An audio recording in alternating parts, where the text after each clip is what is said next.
কত গুনাহ করছির মওলা জীবনে, মাফ করে দাও মাহফিলের খাতিরে, বলো মাফ করে দেন মাহফিলের।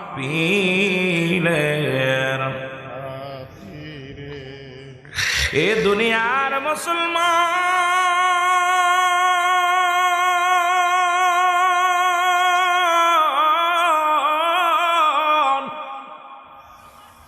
ইসলামের দ্বিতীয় খলিফা হযরত উমর ফারুক রাদিয়াল্লাহু তাআলা আনহুর কদমের মধ্যে এক বৃদ্ধা তার ছেলের হাত ধরে টানতে টানতে নিয়ে আসলেন। ওয়াজ শোনেন বাবা, আমি আগেই বলেছি আমি এত বড় জ্ঞানী না। বৃদ্ধা সে বলে, আমিনুল মুমিনিন,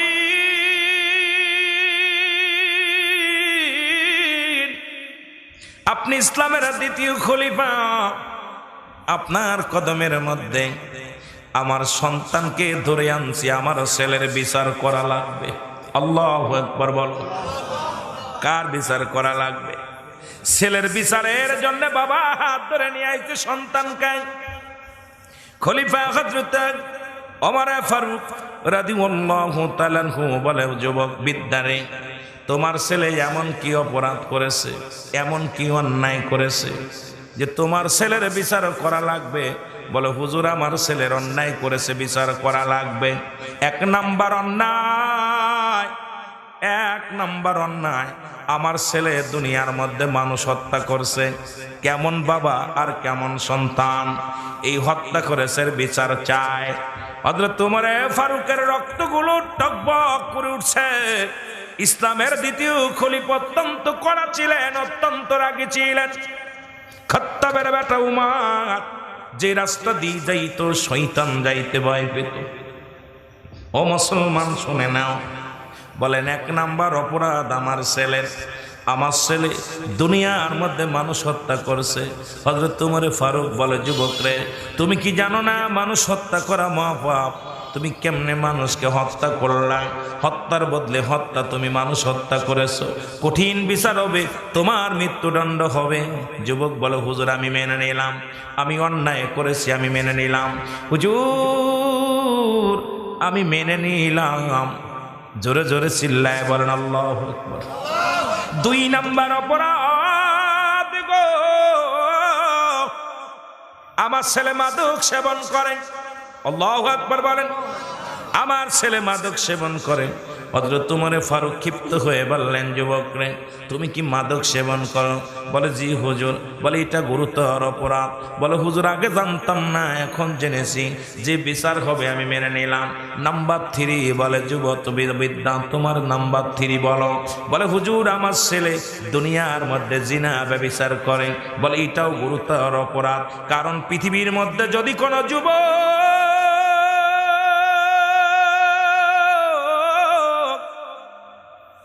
যদি অবিবাহিত যুবক যদি দুনিয়ার মধ্যে জিনা করে, অবিবাহিত নারী যদি জিনা করে গো, ইসলামের শাস্তির বিধান হলো ওই যুবককে এলাকার একজন ন্যায়পরায়ণ মানুষ দিয়ে তার গায়ের মধ্যে 100 ডোরা মারতে হবে। ওই 1 ডোরা মারলে যেন মারা যায়। যদি মারা যায়, বাকি অংশগুলো তার জানাজা কাপন পর গোসল করাবেন, কাপন পরাবেন, দাফন করাবেন। বাকি বেতের বাগাতগুলো ওই কবরের উপরে মারা লাগবে। এটা হলো ইসলামের বিধান। একটা যুবক যদি আজকে পাবনার জমিনে এই যেমন যদি একটা যুবক যুবতীর বিচার করা হতো গো, আল্লাহর কসম কোন যুবতী কোন নারীর হাত ধরে টানতে পারতো না, কোন নারী কোন পুরুষের হাত ধরে টানতে পারতো না। আমার দেশের ছেলেরা রিসোর্টে যেত না, আমার দেশের ছেলেরা পার্কে যেত না। আজকে আমাদের কপাল খারাপ, এই বিচারগুলো করা হয় না। জোরে জোরে বলেন ঠিক কিনা? এ হলো যুবকদের জন্য বিচার, অবিবাহিত নারী পুরুষের বিচার। পৃথিবীর মধ্যে যদি কোনো বিবাহিত পুরুষ বিবাহিত নারী জিনা করে, আজকে পত্রিকা খুললেই দেখা যায় পরকীয়া, দেখা যায় বাবা ছেলে রয়েছে বিদেশে, স্ত্রী আর নাই, দেখা যায় মুসলমান প্রতিটা বাড়ির মধ্যে জিনা ব্যভিচার, অন্যায়। কিসের ইসলাম মানো, কিসের তরিকা মানো, কিসের মুসলমান, কিসের কোরআন মানো? কোরআন যদি মানতে তোমার দ্বারা কোনোদিন ব্যভিচার করা সম্ভব ছিল না। গত দেখেছি 3 মাসের মধ্যে 906 জন বলৎকার ধরা পড়েছে আমার দেশে, তাদেরকে আবার জেলখানার মধ্যে বন্দি রাখছে। আমি বলি বাংলাদেশের মুসলমান, যেখানে 90% মুসলমান, বাংলাদেশের মধ্যে কোনো বলৎকারকে বাঁচানো সম্ভব নয়। পৃথিবীর মধ্যে তাদের সশরীরে, পৃথিবীর মধ্যে সজমিনে মানুষের সামনে তাদের মৃত্যুদণ্ড দেওয়া লাগবে। জোরে জোরে বলেন ঠিক কিনা? বিচার খালি মুখ দিয়ে বড় বড় কথা বলে যাচ্ছি, আসল ইতিহাসটা ভুলে গেছি। যদি কোনো বিবাহিত পুরুষ বিবাহিত নারী যদি জিনা করে, সর্বপ্রথম তাদের মাটির নিচেই পুঁততে হবে, বুক পর্যন্ত মাটির নিচেই পুঁততে হবে। তুমি কত বড় মাওলানা, তুমি কত বড় মুফতি, কত বড় মুহাদ্দিস, তুমি টাকাওয়ালা হও বাড়িওয়ালা হও, বিধান হলো আল্লাহর কোরআনের বিধান, রাসূলের সুন্নাত তরিকার বিধান হলো বিবাহিত নারী বিবাহিত পুরুষ যদি জিনা করে, সঙ্গে সঙ্গে তার বুক পর্যন্ত মাটির ভিতরে পুঁততে হবে, কঙ্কাল নিক্ষেপ করতে হবে, যতক্ষণ পর্যন্ত মৃত্যুবরণ না করে, যতক্ষণ পর্যন্ত মরণ নিশ্চিত না হবে, ততক্ষণ পর্যন্ত তাকে পাথর মারতে হবে, ইট মারতে হবে। যখন নিশ্চিত হয়ে যাবেন উনি মারা গেছে, তখন তার মাটি করে লাশটা উঠাবেন। লাশ উঠায়া পৃথিবীর কোনো কুকুর শিয়াল দেখাওয়া দিতে হবে। কোনো জিনাকারী নারী, জিনাকারী পুরুষ বিবাহিত, এদের দাফন করানো যাবে না, কাফন পরানো যাবে না। একটা বিচার যদি বাংলার জমিনে হতো, আল্লাহর কসম বাংলার জমিনে পরের বড় হাত ধরে টানাটানি বন্ধ হয়ে যেত। জোরে বলেন ঠিক কিনা? একটা বিচার করো, একটা বিচার। আজকে খালি দেখা যায় এর বউ নিয়ে যাচ্ছে, ও শালিও নিয়ে যাচ্ছে, হচ্ছে কি বউ থুয়ে পরের বোর কাছে ধরো। বিধান হলো এদের জানাজা পড়া যাবে না। আমার মতো মৌলবী তো জানাজা পড়াচ্ছে। যেটা বলেন ঠিক কিনা? যদি তুমি হাজি লেখলে, নামের আগে যদি হাজি না লেখলে মনটা খারাপ হয়ে যায় গো। তুমি জিনাখোর, তোমার নামের আগে লাগবো জিনাখোর অমক, সুদখোর অমক, ঘুষখোর অমক। কথা কয় না কেন? এটা যখন লেখা শুরু হয়ে যাবে, ঘুষ বন্ধ হয়ে যাবে। আমার নামের আগে যদি বলেন সুদখোর রুহুল আমিন সিদ্দিকী, ঘুষখোর রুহুল আমিন সিদ্দিকী, লজ্জায় ঘুষ বন্ধ হয়ে যাবে, সুদ বন্ধ হয়ে যাবে। আজকে ঘুষের টাকা, সুদের টাকা মসজিদে 1 লাখ মেরে দেয়, মাদ্রাসায় 1 লাখ মেরে দেয়, তাদেরকে বাহবা দিতেছি। আমার মতো মৌলবী দোয়া করতেছি, একবার খবর নিলাম না এটা সুদখোর না ঘুষখোর। জোরে জোরে বলেন ঠিক কিনা? কোথায় নিজের দোষটা? এই জন্য অ্যারিস্টটল, সক্রেটিস বই লেখা পার বললেন, নো দাই সেল, নিজেকে নিজে চিনতে হবে। খালি পরের আঘাত দিয়ে কথা, কাউকে আঘাত করে কথা। আমাদের জবান নিজেই তো সচেতন হতেছি না, পরের কি বলবে?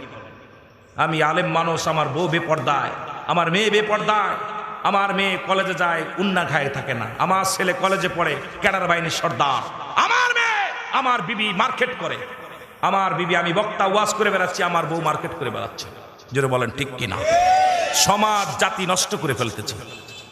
আপনাদের কি বলবো, বড় কষ্ট, নিজের বুকের ভিতরে কষ্ট। এই লাইনে আসার আগ দিয়ে মনে করতাম এই পেশাটা কতই না উত্তম পেশা। এখন দেখি নিজে যেটা বলতেছি, আল্লাহর কসম আমি এটা পালন করি না। আমি যেটা বলতেছি আপনাদেরকে, এগুলো অধিকাংশই আমরা পালন করি না।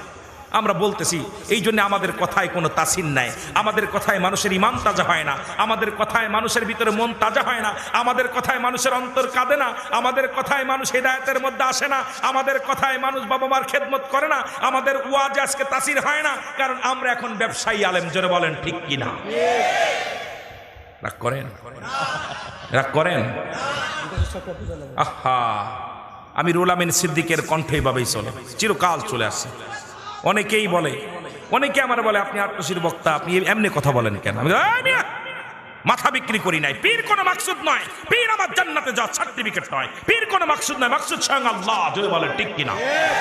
কোন জামাত ইসলামের আমির আমার জান্নাতে নিতে পারবে না, তাবলিগের আমির কোন জান্নাতে নিতে পারবে না, কোন পীর সাহেব আমাকে জান্নাতে নিতে পারবে না, কোন মৌলবী আমাকে জান্নাতে যেতে পারবে না, নিতে পারবে না, আমার যদি আমল না থাকে। জোরে বলেন ঠিক কিনা? জোরে বলেন ঠিক কিনা? সমাজ জাতিকে বাঁচানোর দরকার। জোরে বলেন ঠিক কিনা? সব জায়গায় গায়ে ব্যথা, কোথায় ওষুধ লাগাবো, লাগানোর মতো ওষুধ পাই না। এখন এই অ্যান্টিবায়োটিক কাজ হচ্ছে না, ডবল অ্যান্টিবায়োটিক। এখন যে অবস্থা চলতেছে, জ্বর হইলেই কয় এরা হয়ে গেছে কি করোনা, কি হচ্ছে যেন ডেঙ্গু। কি হচ্ছে?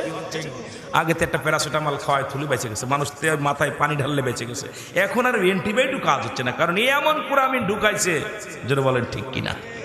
আল্লাহ বোঝার তৌফিক দান করুক। জোরে বলেন আমিন। তাহলে বিবাহিত নারী, বিবাহিত পুরুষের জিনার শাস্তির বিধান হলো এটা। তাদের জানাজা পড়া যাবে না, তাদের কাফন পরা যাবে না, তাদের গোসল করানো যাবে না, তাদেরকে কুকুর শিয়াল দিয়ে খাওয়া দিতে হবে বডি। যদি একটা বিচার যদি পাবনার জমিনে হতো, আল্লাহর কসম সে যে দলের লোক হোক না কেন, আমার মন বলে এই পাবনার জমিনে আর জিনা ব্যভিচার চিরতরে বন্ধ হয়ে যেত। যেটা বলেন ঠিক কিনা? বন্ধ হতো না? কথা বলেন না কেন? বন্ধ হতো। কিন্তু আমরা কোথায় যাব? নিজের ঘরের মধ্যে বিপদ, নিজের মধ্যে বিপদ। আল্লাহ আমাদেরকে হেদায়েত দান করুক। জোরে বলেন আমিন। আরো জোরে বলেন আমিন। একটু মহব্বত দুরূদ শরীফ পড়েন। আল্লাহুম্মা চাদো।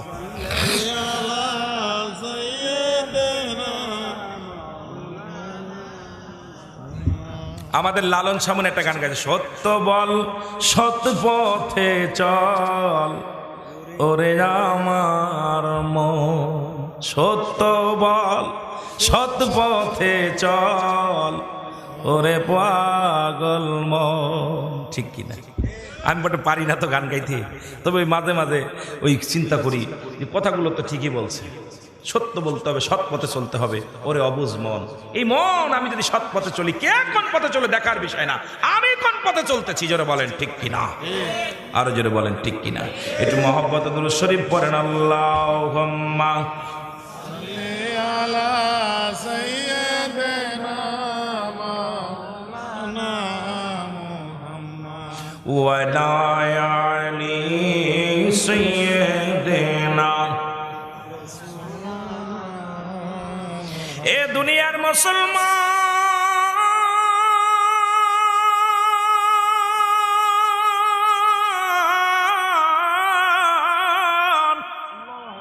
দিলের কান্ডা লাগা শোনা নাও। হযরত উমর ফারুক ডাকতে বলে, বৃদ্ধরে ও যুবক, মৃত্যুর জন্য প্রস্তুতি হও। কিসের জন্য? মৃত্যুর জন্য প্রস্তুতি হও। খোলা তরবারি হাতের মধ্যে নিয়ে উমর ফারুক একদম টকবগে রাগ শরীরের ভিতরে, দেহের মধ্যে, কারণ পাপিষ্ট মানুষকে হত্যা করবে। উমরের চোখ দিয়া পানি বাইর হবে না, তরবারি কাঁপবে না, হাত কাঁপবে না। যুবক ডাকতে বলে, আমিনুল মুমিনিন,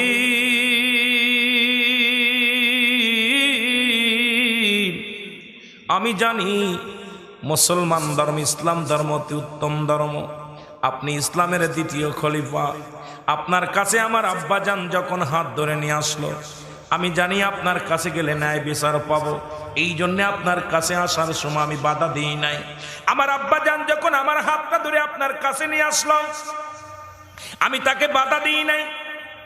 আপনি যে বিচার করবেন আমি মেনে নিলাম, তবে আপনি ন্যায়পরায়ণ বাদশা একজন।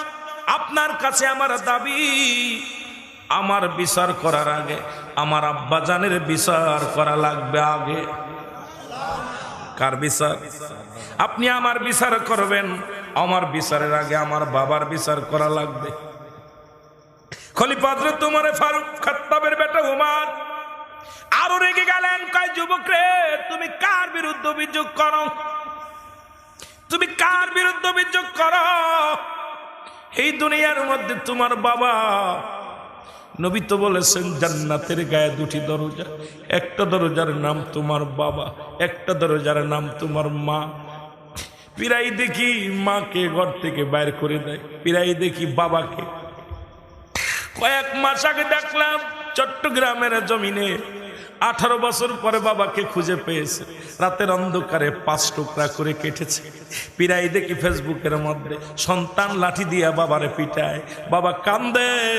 ঢাকার শহরে বৃদ্ধাশ্রমে গেলে দেখা যায় বড় লোকের বাবাগুলো মাগুলো ওই বৃদ্ধাশ্রমে চোখের পানি ফেলে। কিসের ইসলাম, কিসের মানবতা, কিসের শান্তি, কিসের ধর্ম, কিসের ইসলাম? বড় কষ্ট হয় রে মুসলমান। আজকে বাবা মায়ের প্রতি শ্রদ্ধা নাই। বাবা মা একটা বাবার প্রতি, একটা বাবা মায়ের প্রতি 14টা হক। সন্তানের কয়টা হক? 14টা হক। জীবিত থাকতে 7টা, মৃত্যুর পরে 7টা। এই 14টা হকের একটা হক যদি আদায় না করে যাও, তোমার মতো ছেলে, তোমার মতো অপদার্থ সন্তান হবে জাহান্নামী। এই সন্তানের বাবার হক আদায় করতে পারি না, ইসলামের বিধান মানতে পারি না। আল্লাহ, ও আমার আল্লাহ, আমাদেরকে ইসলামের বিধান মেনে চলার তৌফিক দান কর। আর একটু জোরে বলে না আমিন। আমার ভাইরা, আমার বন্ধুরা, আমার কথাগুলো বলতে গেলে কলিজার মধ্যে বড় আঘাত লাগে।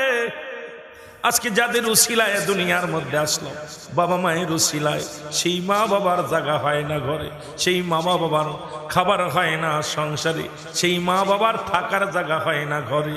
এর চাইতে কষ্ট আর থাকতে পারে না। ও আমার যুবক বন্ধুরা, তোরাও একদিন বাবা হবি, তোরাও একদিন মা হবি, সেদিন বুঝবি। এমনি আর নবী বলে নাই তোমাদের মা বাবা যখন বুড়া হয়ে যাবে, খবরদার তাদের বুড়া বলবা না, বুড়ি বলবা না, কারণ তোমাদের মা বাবার সাথে টু শব্দ করবা না। মা বাবা কষ্ট পাইলে আমার আল্লাহ কষ্ট পায়, তাদের সম্মান, তাদের ইজ্জত দেওয়া লাগবে। জোরে বলেন ঠিক কিনা? আমার ভাইয়েরা, আমার বন্ধুরা, আমার গভীর মনোযোগ।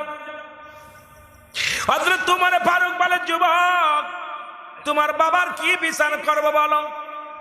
বলে, আমিনুল মুমিনিন, 1 নাম্বার অপরাধ আমার বাবার, সে আমাকে একটা ভালো মা দেয় নাই, আমাকে একটা মা দেয় নাই। মুসলমান গভীর মনোযোগ। আমাকে যে মা দিছে সেই মা হলো জিনাকারিনী, সেই মা হলো বেগানা পুরুষের হাত ধরে চলে, সেই মা বাজারঘাট করে, বেহুদা চলাফেরা করে। সুতরাং 1 নাম্বার অপরাধ করছে আমার আব্বা, আমাকে একটা ভালো মা দেয় নাই। প্রাথমিক বিদ্যালয় মায়ের কল, আমরা উলামায়ে কেরাম বলি, শিক্ষক বলে, সবাই বলে, বাবা প্রাথমিক বিদ্যালয় হলো মায়ের কল। সেই মা যদি আজ খালি অস্ত্র, এদেরকে কি শিক্ষা দিবেন? জাতিকে, জাতিকে কি শিক্ষা দিবেন? হাতের মধ্যে পিস্তল, হাতের মধ্যে হকি স্টিক, হাতের মধ্যে লাঠি, হাতের মধ্যে বড় বড় একখান রামদা। আল্লাহ, আজকে আমার জাতি, আমার ভাই, আমার ছেলে কত কষ্ট করে, তুমি বাবা হবা যেদিন বুঝবা, ওই বাবার ঘাম জড়ায় কত কষ্টের টাকা। ওই বাবা ঋণ করে তোমার পরীক্ষার ফি দেয়, ওই বাবা তোমার হোস্টেলের ফি দেয় মানুষের কাছে হাত পেতে বিনা হয়ে। ওই বাবা তোমার বই কেনার টাকা জোগাড় করতে পারে নাই, বই আপনার জমি বন্দুক রাখছে। এরকম হাজার হাজার ফ্যামিলি আছে, আছে না? আর তুমি যায় বন্ধু বান্ধবের পাল্লায় পড়ে, তোমার হাতে পিস্তল, তোমার হাতে হকি স্টিক, তোমার হাতে রামদা, তুমি কি শিক্ষা দিবা? তুমি কি শিখছো? আজকে শিক্ষা অঙ্গন একেবারে অবস্থা ভয়ঙ্কর।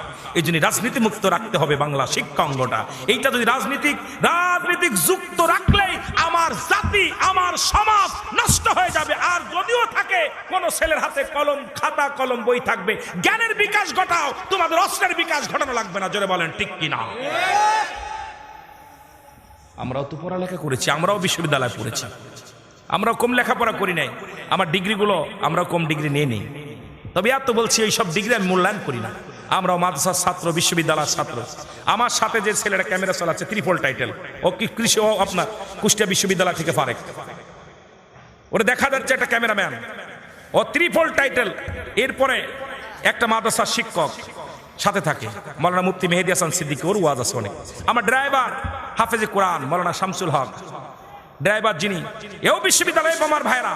কিন্তু আমরা শিক্ষা, আমার যে সাথে যারা থাকে প্রতিটাই বড় বড়, যে আমার ড্রাইভার বললাম, যাকে জিগেন, আমার ড্রাইভার আছে এখানে, উনি কোরআন 30 পারা কোরআন হাফেজ। বড় আশ্চর্য হয়ে যায়, এরাও শিখছে। আর আমার জাতি আজকে কোথায়? এই জন্য আমাদেরকে গুড়া আগে হাত দিতে হবে গোড়ায়। আপনি গুড়া কেটে দিয়ে আগায় পানি দিয়ে লাভ নাই, কারণ আমার জাতিকে বাঁচাইতে হলে নিজে বাঁচতে হবে আগে। জোরে বলেন ঠিক কিনা? অন্যকে দোষারোপ নয়। জোরে বলেন ঠিক কিনা? কষ্ট হচ্ছে আপনাদের? কষ্ট হচ্ছে? 2টা বেজে গেছে, আমিও আর বেশি আলোচনা করব না, আপনাদেরকে কষ্ট বেশি দিব না। কষ্ট হচ্ছে? কথা বলেন, কষ্ট হচ্ছে?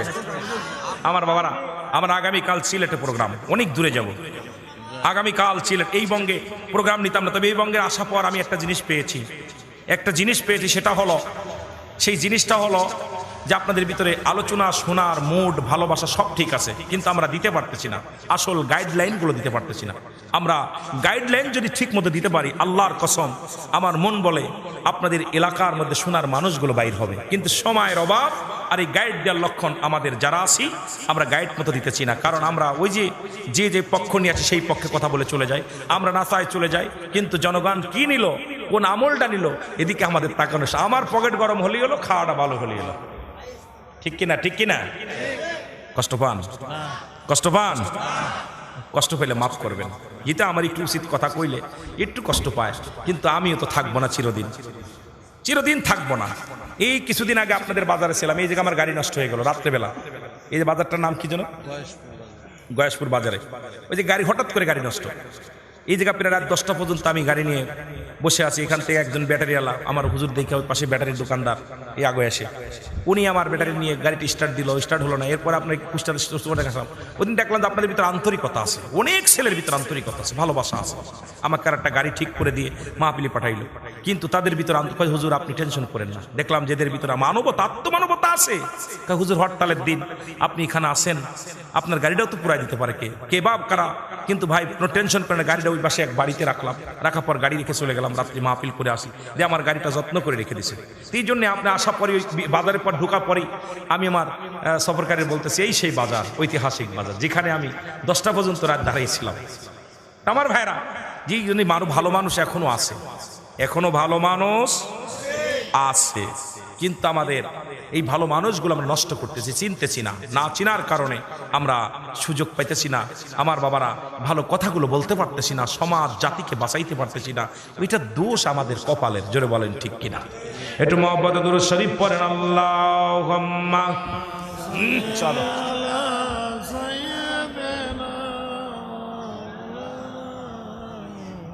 ওয়ালা আলি।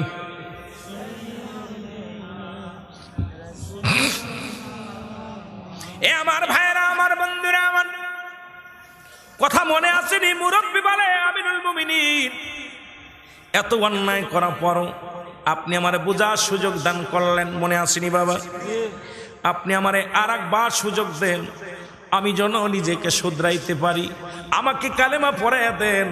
সঙ্গে সঙ্গে পিতা পুত্রকে কালেমা পড়াইয়া দিলেন, লা ইলাহা ইল্লাল্লাহু সাল্লাল্লাহু আলাইহি ওয়াসাল্লাম। জোরে জোরে চিল্লায় বলা যাবে না মারহাবা?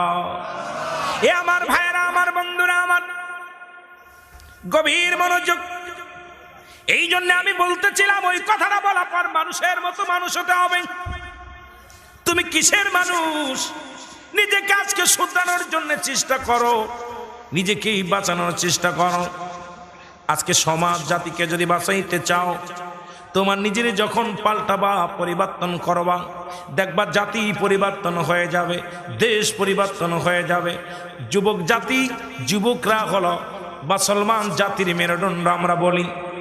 মুসলমান শুনে নাও, আল্লাহ নবীর এক সাহাবী, বাদা কথাগুলো বললে আপনারা বুঝতে পারবেন। মুসলমান একজন যুবক সাহাবী রাহমাতুল লিল আলামিনের পিছে নামাজ পড়ে, 5 ওয়াক্ত সালাত আদায় করে। বলেন আল্লাহু আকবার। কয় ওয়াক্ত? 5 ওয়াক্ত সালাত আদায় করে। আর ওই মসজিদের সামনে এক যুবতীর বাড়ি, উনি অমুসলিম। যুবকের মাশাআল্লাহ দেখতে শুনতে অনেক ভালো, অনেক সুন্দর চেহারা। প্রতিনিয়ত যুবককে ডিস্টার্ব করে, প্রেমের অফার দেয়।